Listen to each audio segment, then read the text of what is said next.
How's everybody doing? This is Ruben once again with Philosophy. I want to thank you for watching this video. If you liked any of my past videos, please subscribe to the channel, like or comment on the video. It will be greatly appreciated. Also, make sure to visit our Facebook, our blog, our Instagram, our Twitter. We add great and powerful information there on a regular basis, so make sure you check that out. Today, I want to talk about how there are only two basic feelings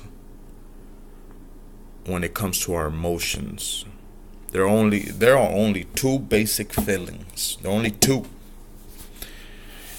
But they're varying degrees of each. We talk about how your thoughts, what your thoughts create your feelings, and your feelings will create your reality.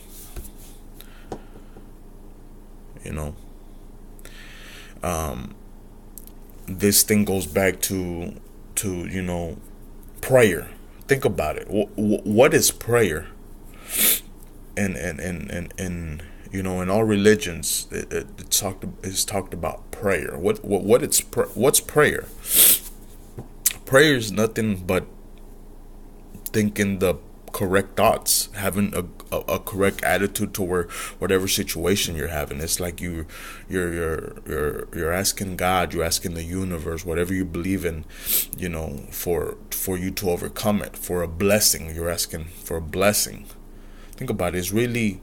Prayer is really nothing more than thoughts, than positive thoughts, which will produce positive feelings. That's all there is.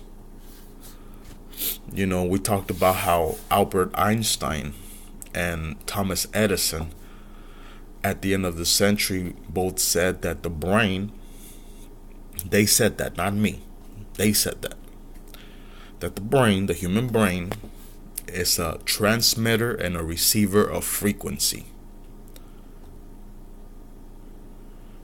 These are like one of the two smartest and innovative mans to ever lived, right? One of the two. Albert Einstein, E=mc equals square, something like that, his equation, the theory of relativity. And you have Thomas Edison, the guy who created the light bulb, the guy who created the television, the television, the camera for how you see television today, and many other things. They both said that. So then that makes sense. How prayer has worked all throughout history. You're putting out, you're thinking and you're feeling positive, and you're putting out this positive energy out into the ether or the universe or God, whatever you want to call it. And it responds to you. But notice, the same thing happens with the bad. Like when you're negative and you're just like an angry person, shit keeps happening to you.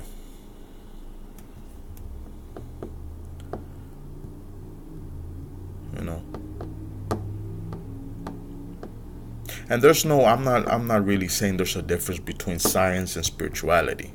I think it's the same thing. To me, it's the same thing.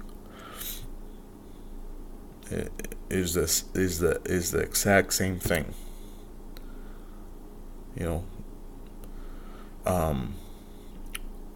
For years, science, for years actually, people wondered how the bumblebee flew, right? How does the bumblebee how is it capable of flying when it's impossible, right? It's like it has its size, and then it has its little bitty wings. People don't understand. See, when people don't understand things, that's when they say it's spiritual. It's beyond, beyond science. It's something we don't understand, so they put it as spiritual. But then science as years pass, science sort of gets more an idea of what's going on, and then they figure out why the bumblebee flies. Well, obviously the bumblebee flies, so you know, if I were to have a time machine or something, then I would take this camera that I'm recording in 100 years ago, and I travel 100 years in the past, and I showed them this technology. They would look at this thing and would look at me and say, that's the devil. That's just hocus pocus. That's the devil. Get it away from me. Well, it's not.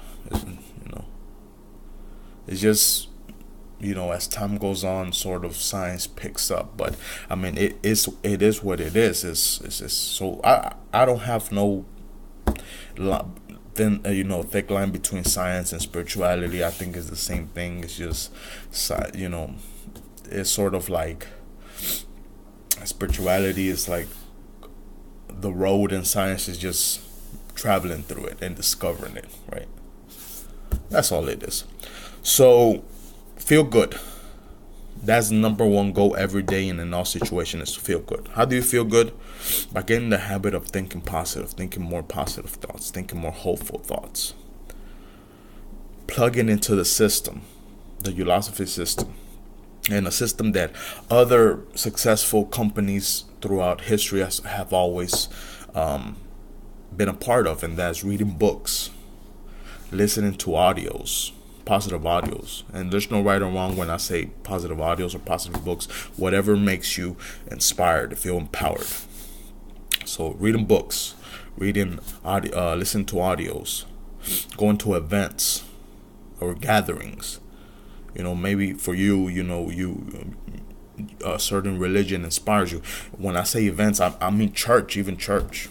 Or go to an event where there's a motivational speaker going, or join a certain club where like-minded people who are striving to reach goals gather. So it's events. Building relationships with like-minded people. See, building relationships with like-minded people. There's a saying: your income will always be the average of your 5 best friends. I'm not saying to get rid of your old negative friends, but get some new friends, get some positive friends in your life.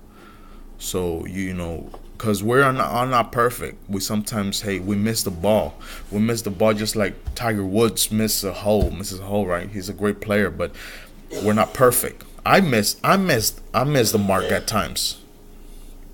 People who know me will tell you I miss the mark sometimes as well, but it's okay. That's why you need your positive group, a positive group beside you, so you can, pick up quick and not stay in that hole. And also, last is practicing in receiving and giving recognition. When you receive recognition, there's a synergistic effect that happens. You feel really inspired.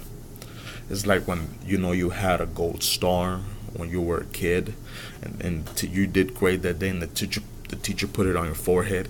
You didn't want to take it off the whole day, right? The same thing is recognition builds you up, and giving it also builds you up and builds that other person up. So feel good. Remember that. Thank you guys for watching this video. See you guys next time.